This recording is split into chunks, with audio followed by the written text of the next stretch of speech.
Rich, it's Wiggly Podcast number 3. Yep. And this week on the show, we've got behind the scenes at Wiggly's, emails from our customers, got a couple of things to discuss with questions and queries. Yep. We've got our topic of the week, which this week it's coming up to Feed the Birds Day. Right. So I'm going to be chatting to you about this. It's fast approaching the time of year, isn't it, when we've all got to be a bit more conscious of yeah, I mean, all year round feeding's good, but you have to up it a bit coming to winter. Yeah, that's right. We've got Farmer Phil's report. We're reviewing the book A Little History of British Gardening by Jenny, I don't know how you say this, Uglow. Uglow, there we are.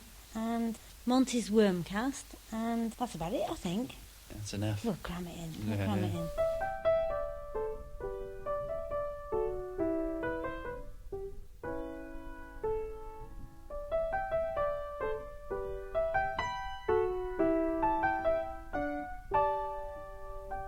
So news from Wiggly's this week. We're in Gardener's World. Have you seen Gardener's World magazine? I have, yeah. That nice little article, isn't it? Yeah. Well, they planted our wildflower turf at Berryfields, and it's a question of just rolling the stuff out, really. Yeah. And they featured it in Gardener's World this week, which is great. The wildflower turf. Wasn't there somebody written into the Radio Times? I mean, we haven't mentioned that already, have we? So it was interesting that somebody had written into the Radio Times. What they said?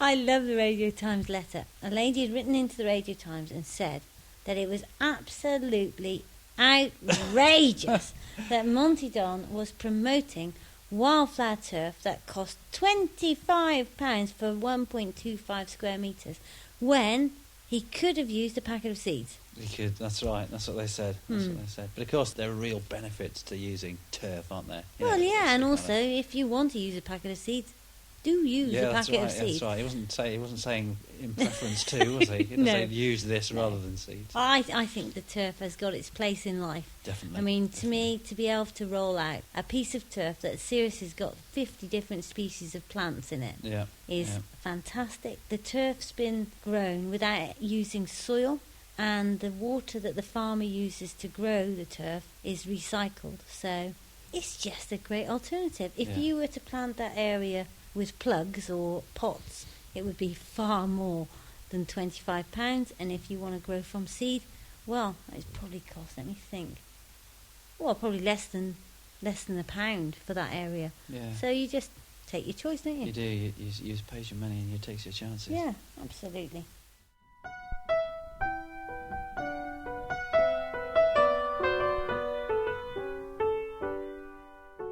Yeah, we've got a question here, quick question from Gloria Jackson, and she says, is it necessary for me to turn the contents of my beehive composter? We get a lot of questions on composting, don't we? We do, but I suppose we're really a kind of leading authority on composting and different ways to compost. Authority, Richard? Leading authority, yeah. Well, it's true in a way, I don't know the need for false modesty or anything. It's a good job you haven't got any. That's right. Yeah. It's interesting. There are different schools of thought. Some people think it does accelerate the process, and there are units of composting units like the tumbler, for instance, compost tumbler that's geared based on to, that, isn't it? Yeah, that's right, to flip over the compost to kind of. But that again, that's a sealed unit, isn't it? So it's increasing the kind of the anaerobic processes of composting. Beehive composter, it's not quite as sealed. Obviously, it's got a lid, and it's containing the heat more. So chances are, if you did turn the compost, you will accelerate the process. Having said that, some people would just prefer to pile in their organic matter and let it rot down naturally. And if you're trying to encourage wildlife like hibernating amphibians or even reptiles like grass snakes, even mammals like hedgehogs, to have that compost bin as a refuge, then it's probably better not to turn it. Yeah. Depends on your attitude, doesn't it? Because the beehive composter, it's got a fairly small surface area. Now, it could be argued, quite rightly in my opinion, that makes it less efficient composter because you haven't got that volume of waste to heat up. But on the other hand, to me, the beehive comes into its own where you want to put it somewhere that it looks attractive, so you can put it places that otherwise you wouldn't bother to have a compost heap. Lots of people don't want an ugly composter, so it's got that plus. But also, if you're going to compost in a cold way, so you're not going to worry too much about heat, then you can add worms to it, or you can add complete rot to it. So it's just as efficient as a larger one. So I think if it was my composter, I certainly wouldn't bother to turn it. No. But on the other hand, if you want it to work quickly and you want to not add any accelerator, then turning it will definitely help. Yeah. So we haven't been clear at all. We haven't really. been clear. We've given, but we've given our reader, our listener, some options anyway. Yeah. You've got choices. That's pretty much what it amounts to. Yeah. But it's really nice to have a compost heap that actually has shelter for other animals. People It is. often go, if they see anything in there that's not breaking their waste down, but actually It's part of the process, isn't it? So it's just part so of the important to be able to interest, do isn't that. it? You're increasing habitat in the garden by having a compost bin. Yeah. Something So as what simple could as they find in there besides grass snakes? Because that'll put them right off, won't it? that. Yeah, maybe. I think grass snakes are harmless, aren't they? Though they won't. Yeah. They don't bite. They're more likely to play dead if you come into Yeah. contact with them rather than sort of bite you, and they're not poisonous anyway. But you'll find bumblebees nesting in a compost heap, for instance. bumblebees. They like that kind of. They'll delve into the bottom of the compost Yeah. heap and they'll sort of excavate it. Hedgehogs? A void. Hedgehogs, you can find hedgehogs Yeah. in compost heaps. They'll hibernate in there, and they'll make their nest in there. They'll even have young in there. So it's a nice little environment for hedgehogs. You'll get voles and mice, but you'll also get all sorts of amphibians like newts and toads, and frogs will even take out refuge in the. In the So bottom they of the don't want compost their heap. world turned over. They don't want their world turned over, No. and then they thrive on neglect in certain respects. So So on the they'll be basis happy of not one to or be- the other, bearing in mind I can't bear to sit on the fence, it's a no, isn't it? Yeah, it is. I think Okay. so. All right, the next email, it's about the can of worms, worm composting kit. I recently bought this is from Julie Meadows. I recently bought the can of worms, been using it since the end of June. However, I'm not sure if I'm overfeeding the worms. I've just moved on to the third tier, so you've got 3 levels in the composter that you build up. The worms do not seem to have moved up into the second yet. The compost is wet. I'm getting lots of liquid fertiliser, about 1/5 of a watering can a week. Let me think. So that would be about 1 litre, I would think. My mum gets much less than that. I've been leaving the watering can under the tap, and at first I found a few dead worms in the water in the sump. Advice, please. Well, I think what's happening is obviously the liquid is created by the worms ingesting the green waste, isn't it? Generally, what's probably And happening some rainwater and some as well. rainwater, absolutely. But I think probably what's happening is that she's putting in a lot of green waste, perhaps not much dry fibrous waste, and also the environment that she's creating, because it's perhaps quite wet, quite sludgy, and it may be getting acidic as a consequence. The worms are trying to move away from that area, and they're kind of migrating down to the bottom of the compost bin, which is why she may be finding some of them in the sump. Yeah.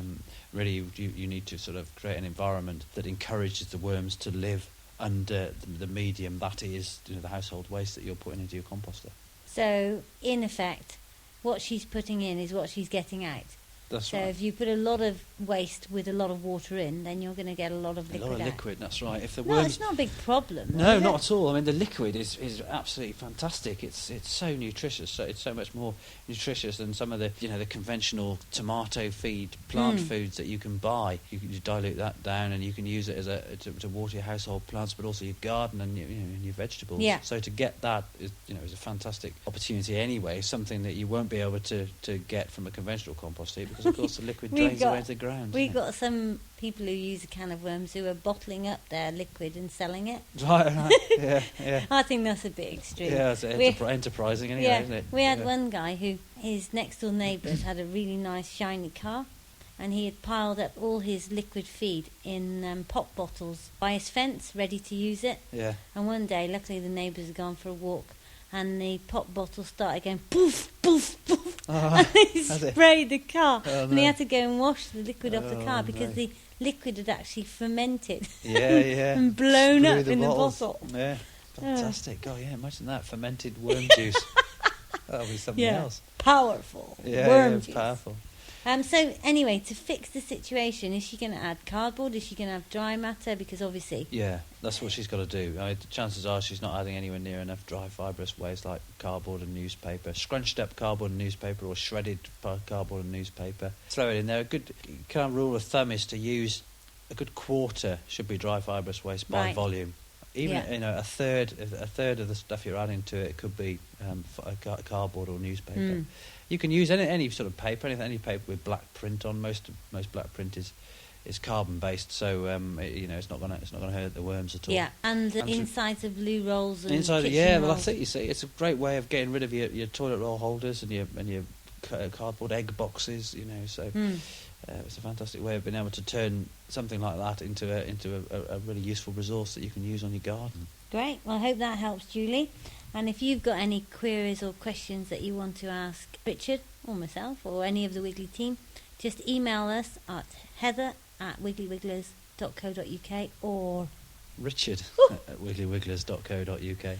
Or you can contact us through Heather's blog. Make comments to the show notes this week by clicking on the link in the podcast or go to wigglyWigglers.co.uk. Excellent. It's coming up to the time of year when everyone starts to think about feeding their birds, Rich. It is colder days, colder nights.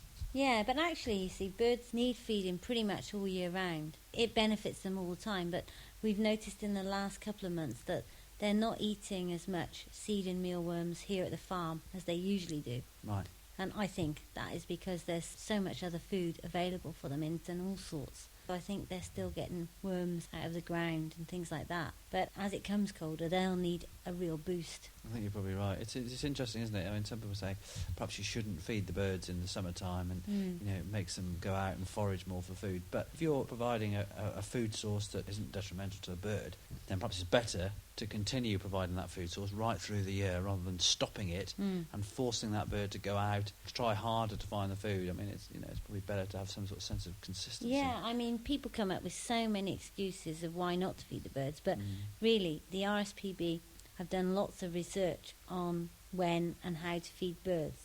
And the upshot of that is that anything you can do to supplement that bird's food is going to benefit that bird to the extent where, for example, you can actually get birds to fledge more if there is more food.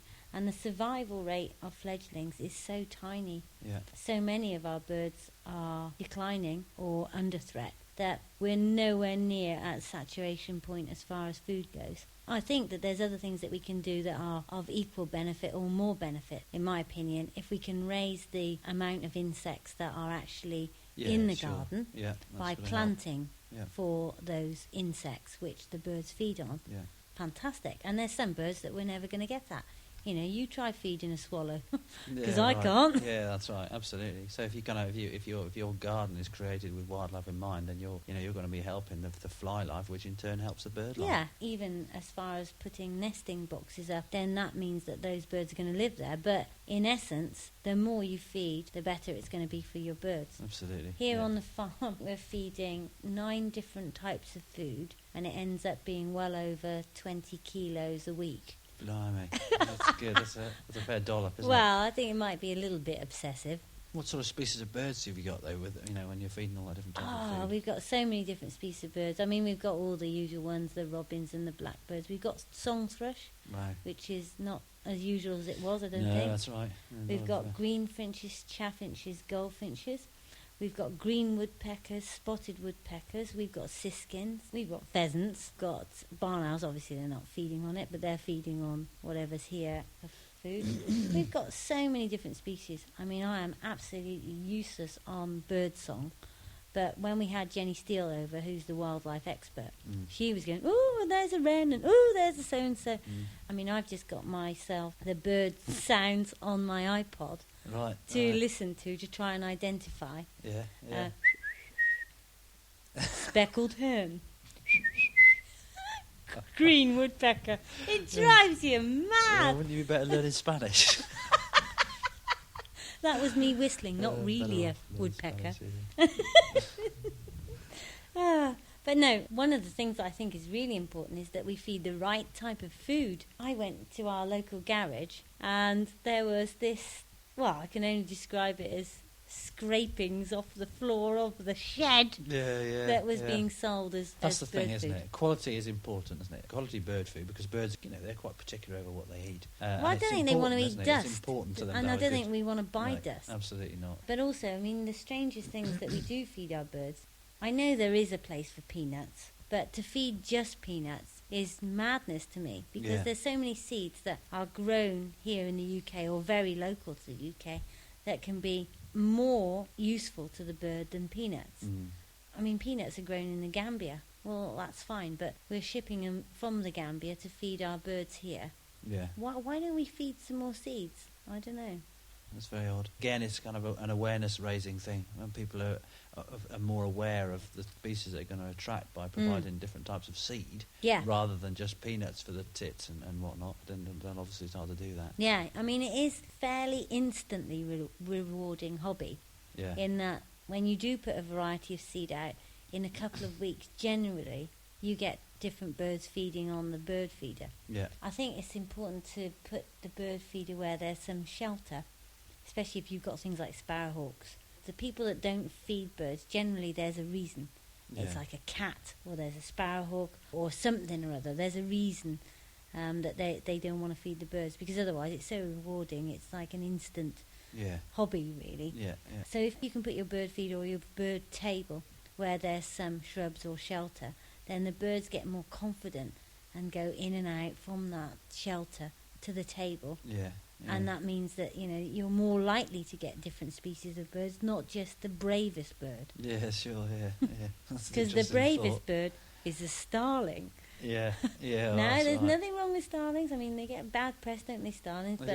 They are very interesting to watch. Yeah. They're gregarious, aren't they? They're like hooligans of the bird world, aren't they? Yeah, they're rough old boys, really. Yeah. Quite, but you see, robins are very keen. If you get a robin that likes mealworms, he'll become quite keen on those mealworms, so much so that, often they'll come in the house. We've had 2 in the house while we've been doing this podcast, but whether there's mealworms secretly in here, I don't know. What they're looking for, yeah. And different types of food in different places. So, for example, a ground feeder with some soft bill food, right, so that blackbirds can get at it, because not all birds feed in the same place. So you've got tits that like hanging on to feeders, but often different birds like feeding in different ways.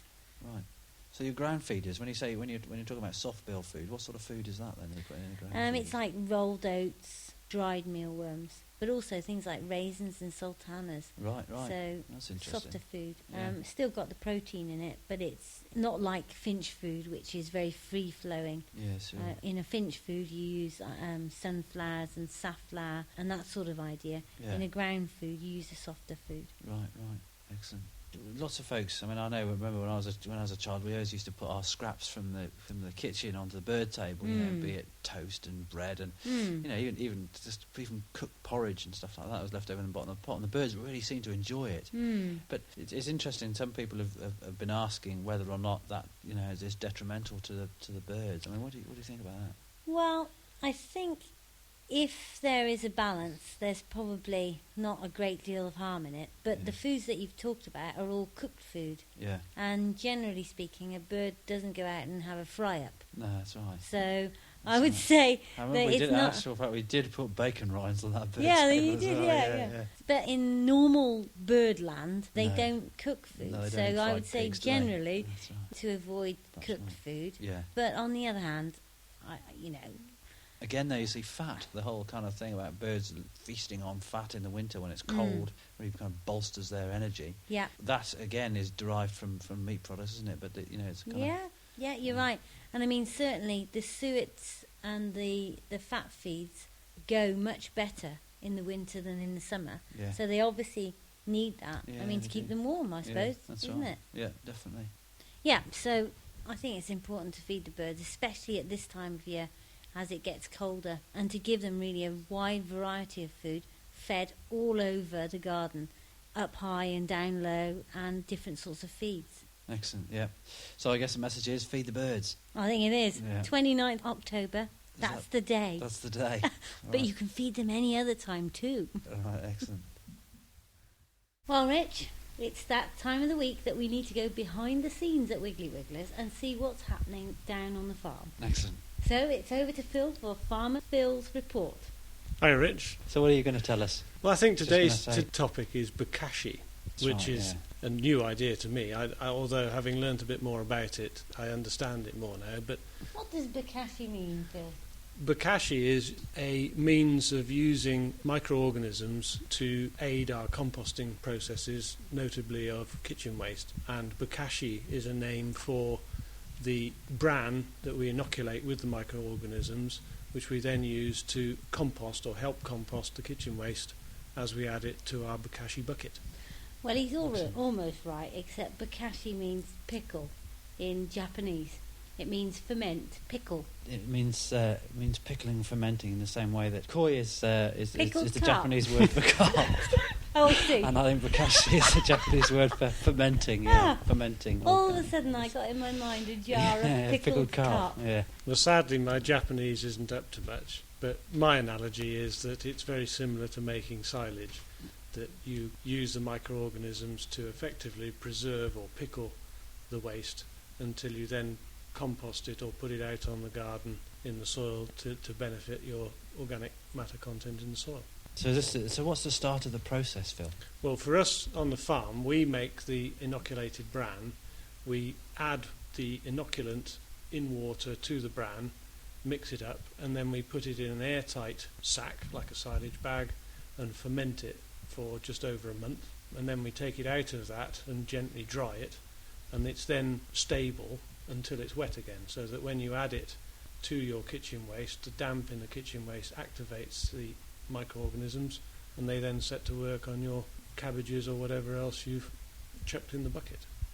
Yeah. I just had a report through the email today on Phil's first batch of bokashi, and so he made 3.5 tons, and the report came through from Holland on the results of it, and she said it's fab. Well, Yeah. she said something like, potassium's X and such is Y, but in all, it was in layman's really, terms, it's groovy. really good, groovy stuff. Excellent. I'd expect nothing less of myself. No. Yeah. Tell him about what happened when you put the bokashi in the grain store and why you did that and what happened. Well, the idea came about that we have drying facilities in the grain store, obviously, and one of the ways we could make better use of the grain store was to use it for drying bokashi. So you put the fermented bokashi bran on the drying floor and then blow air through it to dry it.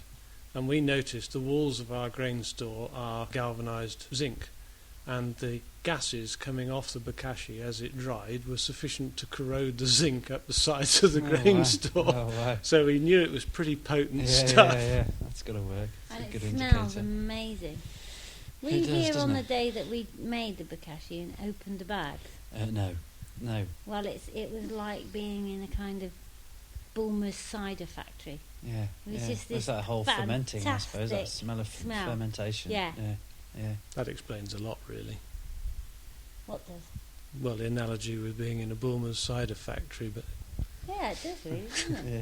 So I was here when we put some bokashi in a trench in the garden, and bokashi works differently to because it pickles the waste.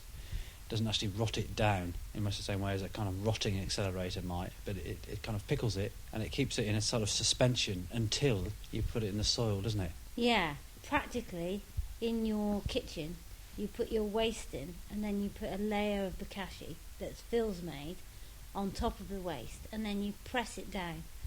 And so with most forms of composting, there's loads of air going on in there, but this one is anaerobic. And so then you add on your next layer of waste, and the really good thing is it can be awful waste, like fish and meat and real gungy Rancid stuff, Yeah, yeah. can go on there, and once you add the bokashi, it pickles it. So when you take the lid off the next time, instead of having this sort of soup of flies and gunge, it's actually fine. Right. It's pickled. Yeah. Once you've filled the whole bin, then you wait 2 weeks for it to completely ferment. And then, once it's done, you can do what you did, Rich, which was to dig it into the soil, or you can put it on a normal compost heap, which is what I've done this morning. I've done my next batch and put it on a normal compost heap. Now, there is an argument to be said, why bother? But of course, you can't normally put rancid fish and meat onto your No, that's compost right. heap. That's right. And also in your soil, it really does a good job. So it kind of stabilises it. In London, they're using it in blocks of flats as a kind of sophisticated collection unit. So they're issuing bokashi buckets, people are filling them up, and then they're taking them away to compost afterwards.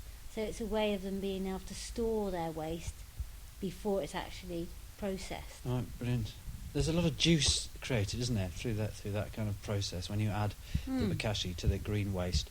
There's a load of juice that you can drain off from the bokashi bucket. What's the best thing to do with that juice? What can you do with that juice? You can put that down the drain. It actually cleans the drain. I don't know if you produced any juice, Phil, when you made bokashi. No, we didn't, because we effectively, the bran absorbed the moisture, which we then dried back out of it. What is interesting, however, is that the microorganisms involved, in this context, we're using them to, if you like, preserve the waste for a minute before we compost it properly, but they also have a beneficial effect in the environment generally. And there's quite a lot of work gone on in Japan where they've used it in conjunction with problems with polluted water and waterways, and just the action of adding those microorganisms to the water or to the soil seems to benefit everything concerned. And from our point of view on the farm, the next step we're going to take is to try applying it to crops. There's been some work done in Japan that shows that it benefits the crops considerably and measurably, so that from our point of view we can produce bokashi for the bokashi buckets, but we can also use this stuff to benefit the crops on the farm, benefit the soil. We're sort of at the beginning of the thoughts and trials on the subject. I mean, one of the things we've tried is adding a bit to Monty's goldfish bowl. Yeah. And it's revolutionised it. Oh, it's amazing. Yeah. What's it done to it? These goldfish, we have to clean them out about every month. There or thereabouts. Yeah. And he's an 8-year-old and he doesn't really like cleaning out his goldfish bowl. No. So usually I end up taking control of the situation because the goldfish can't really see out very well because there's a bit of green gunge around the edge. So we put in a little tiny bit of EM and some ceramics, EM ceramics, into the bowl, just instead of stones. And that was, I think it's 6 weeks ago now, and the water is completely clear. Good God. In fact, I might take you on a tour of his goldfish to show you. Yeah, that would be really interesting. Yeah, Sam and see what Selma. Yeah. In situ, Yeah. in a clean bowl. So obviously you can use it in ponds and all sorts of things. So EMs, you mentioned EMs, effective microorganisms. What do they actually do? Those effective microorganisms that are kind of attached to the medium, which is bran. What's the part they play in the whole sort of fermentation process? Well, I'm not a scientist, but the way that I like to think of it is the same way as friendly bacteria, so probiotics. So when you eat yogurt full of bacteria, then that bacteria helps you to fight off disease. Is that the way of looking at it? I think so. Another similarity would be in the same way that yeast works on sugar to produce alcohol, or alternatively to make your bread rise. That's a very similar process to what's going on, but depending on the type of microorganism and the actual microorganism you have, you get a different result. And for fairly obvious reasons, the Japanese keep the absolute identity of these things quite close to their chest. Yeah. But if you take whether if you're agricultural, it's like silage. If you like a drop of beer, it's like brewing, or it's like fermenting your pickled onions or whatever. It's all related processes, as I understand it. One of our customers emailed me and said, what happens if you put too much of this stuff on you? So you could get everything out of kilter. And I asked the distributor about that, and her point was that the microorganisms are all around us, and you can't have too many of them. You can't ruin anything by them. They're completely natural microorganisms. And if there isn't anything for them to do, they don't regenerate in the same way. If conditions are favourable, Yeah, it's all about a balance. And actually, the Japanese talk about this balance, that usually when something is out of balance, it goes rotten, or the water is bad, or the soil doesn't work, and that by redressing the balance, everything seems to work better. And you see this in some of the processes that we know about in fermentation. If the balance of bacteria or microorganisms is wrong, because the conditions aren't right, you end up with undrinkable beer, or your bread doesn't rise, and so on. It's as simple as that. And if you put too much in, it doesn't matter, because they just don't multiply as much as they would have done if they'd had the correct amount. Sure. The guy behind the whole thing is a Japanese professor called Teruhiga.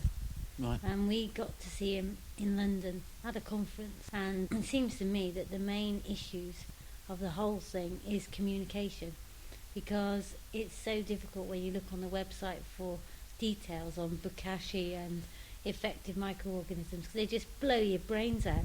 I couldn't possibly buy anything to do with it until I'd heard the person. Could be a lot to learn, couldn't it? Yeah, because it just all seems ridiculous. He's written 2 books which make interesting reading, although for me quite heavy-going reading.